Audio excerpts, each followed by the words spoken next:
వికారాబాద్ జిల్లా తాండూరు ఎమ్మెల్యే మనోహర్ రెడ్డి సంచలన వ్యాఖ్యలు చేశారు. హైడ్రా తరహాలో తాండూరులో కూడా కూల్చివేతలు ఉంటాయన్నారు. నాలాలపై కబ్జా చేసిన వారిపై కఠిన చర్యలు తీసుకుంటామన్నారు. గత 2-3 రోజులుగా కురుస్తున్న వర్షాలకు తాండూరు పట్టణంలో పలు ప్రాంతాలు వరద ముప్పుకు గురైన హైదరాబాద్ రోడ్డు మార్గం ఆదర్శ్ నగర్, తులసీనగర్, చిలుకు వాగు పరిసర ప్రాంతాలను అధికారులతో కలిసి పరిశీలించారు. ఈ వరద కష్టాలను ప్రజల నుంచి దూరం చేసేందుకు యాక్షన్ ప్లాన్ సిద్ధం చేయడం జరుగుతుందన్నారు. పట్టణంలోని చిలుకువాగుతో పాటు నాలాలు, కాలువపై కబ్జాలను తొలగించేందుకు మున్సిపల్, రెవెన్యూ, పోలీస్ శాఖల అధికారులు కలిపి ప్రత్యేక వ్యవస్థను ఏర్పాటు చేస్తున్నామని తెలిపారు.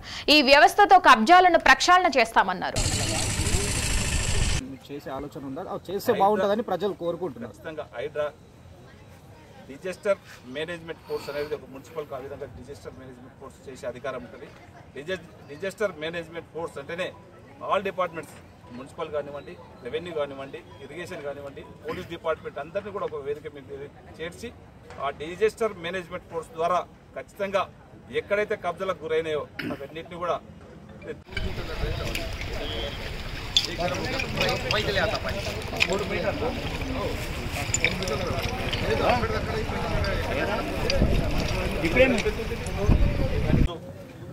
నిన్న జరిగినటువంటి అకాల వర్షానికి తాండూరు పట్టణంలో ఇక్కడ ఉన్నటువంటి డ్రైనేజ్ వ్యవస్థ కానివ్వండి, చిలకబాగు ఇబ్బంది ఉన్నందుకు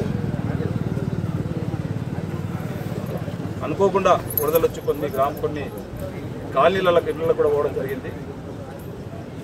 తాండూరు ప్రజలకు నిన్న దాదాపు ఒక 15-16 గంటలు ఇబ్బందికరంగా ఉన్నది.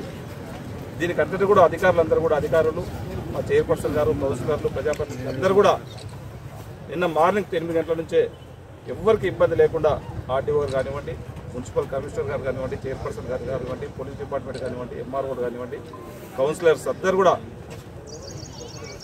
క్షేత్రస్థాయిలో ఉండి ఏ ఒక్కరికి ఇబ్బంది రాకుండా సాధ్యమైనంత వరకు వాటర్ పోవడానికి ఎక్కడక్కడ జేసీబీ పెట్టి ఆ వాటర్ ఎక్కడైతే స్టోరేజ్ అవుతుందో దాన్ని తాత్కాలికంగా బయటికి పంపించే ప్రయత్నం చేసిండ్రు. దీన్ని తాండూరు ప్రజలు కూడా మీరు అర్థం చేసుకోవాలా. ఇది ఈ రోజు ఉన్నటువంటి సమస్య కాదు, కొన్ని సంవత్సరాల నుంచి పేరుకుపోయినటువంటి సమస్యని ఒకటే రోజులో